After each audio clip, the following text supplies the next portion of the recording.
channel. So ayan guys, for today's vlog, gagawa po kami ngayon ng parang tour lang siya guys. So ipatutour namin kayo dito sa Pangasinan. So ayan guys, bali ito lang po yung pinaka basic na lugar dito sa amin sa sa Pangasinan, kung saan matatagpuan po yung napakagandang tanawin na napaka fresh pong air.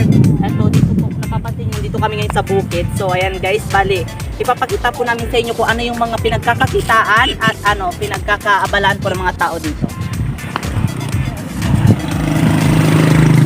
So ayan guys, bali kung napapansin nyo po yung mga tanawin dito, ayan, nakapaka fresh air talaga niya. Ayan po, as you can see guys, ayan siya guys. So bali hindi po talaga siya ito yung totally highway.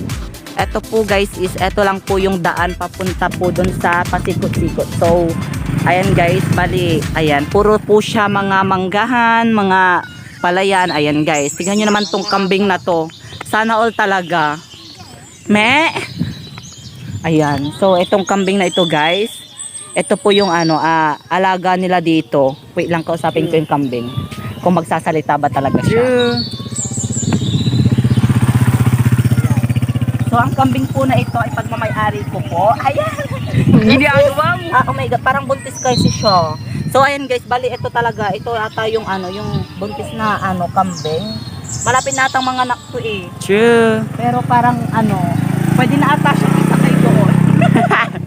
Iuwi na natin siya. Ayan guys, kung po, ayan po. So Marami.